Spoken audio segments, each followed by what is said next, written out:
فاسألوا أهل الذكر إن كنتم لا تعلمون۔ السلام علیکم ورحمۃ اللہ وبرکاتہ۔ سوال کیا گیا کہ کیا کچھوے کے انڈے کھانا جائز ہیں یا نہیں؟ دیکھیے، جس چیز کا گوشت کھانا حلال ہے اس کے انڈے کھانا بھی حلال ہوتا ہے۔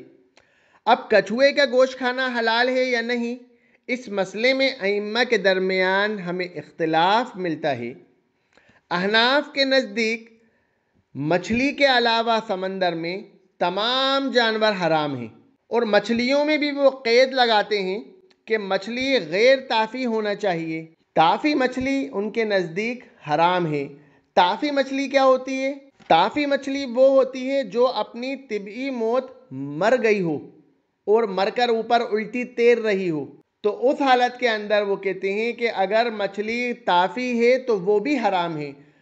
تو احناف کے نزدیک کچھوا کھانا حرام ہے، جائز نہیں ہے، اسی لیے اس کے انڈے کھانا بھی ان کے نزدیک حرام ہے۔ اور وہ دلیل دیتے ہیں کہ اللہ تعالیٰ قرآن میں کہتا ہے اعوذ باللہ من الشیطان الرجیم وَيُحَرِّمُ عَلَيْهِمُ الْخَبَائِثَ، اور تم پر حرام کر دیا گیا ہے خبائث کو۔ اور وہ کہتے ہیں کہ مچھلی کے علاوہ جتنی بھی چیزیں ہیں سمندر میں وہ سب کے سب خبائث میں سے ہیں۔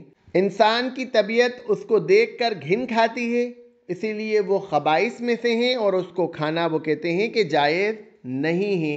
لیکن احناف کے علاوہ امام شافعی، امام مالک، امام احمد بن حنبل اور تمام سلفی ائمہ اس بات پر متفق ہیں کہ کچھوا کھانا جائز ہے، اس میں کوئی حرج نہیں ہے، کیونکہ اللہ تعالیٰ قرآن میں کہتا ہے اعوذ باللہ من الشیطان الرجیم احل لکم صید البحر وطعامہ، اور تمہارے لیے سمندر کا شکار اور اس کا کھانا حلال کر دیا گیا ہے۔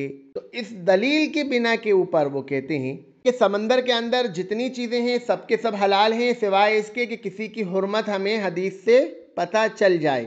اور دوسری بات وہ پیش کرتے ہیں، حضرت عبداللہ ابن عباس رضی اللہ عنہما بیان کرتے ہیں سمندر کا شکار وہ ہے جو اس سے زندہ پکڑا جائے، اور اس کا کھانا وہ ہے جو سمندر مرا ہوا باہر پھینک دے۔